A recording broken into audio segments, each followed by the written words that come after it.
Ammazza il suto, legalizza la canapa, fammi un tessuto, fanculo.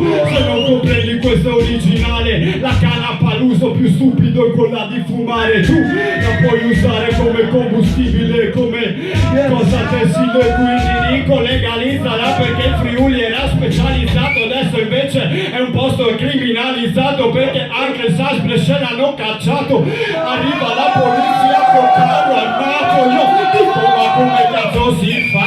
Legalizza la cancia, come se fossi Peter Tosh,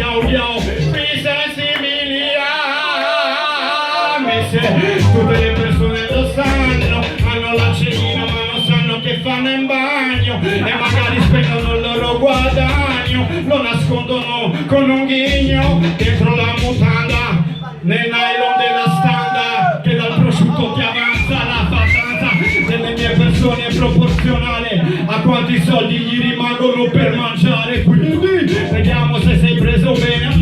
Originale stile un po' come viene, ma la gente vuole la birra, non quella alla canapa. Moretti un po' di tempo fa, D'Argento invece adesso non rimane.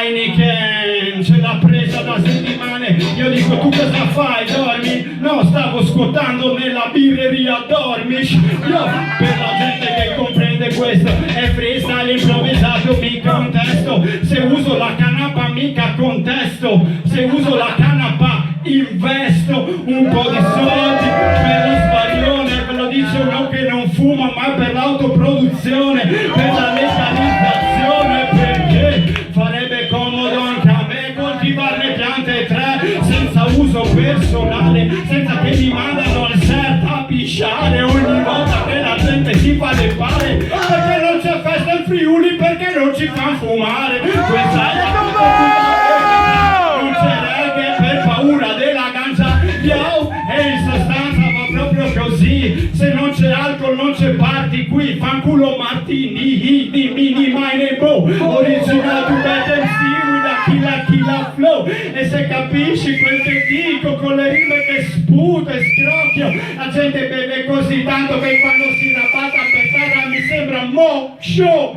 Dimmi se comprendi mo sto show, è abbastanza potente mica mo show. E se sei preso bene butta la mano in aria, sento odore di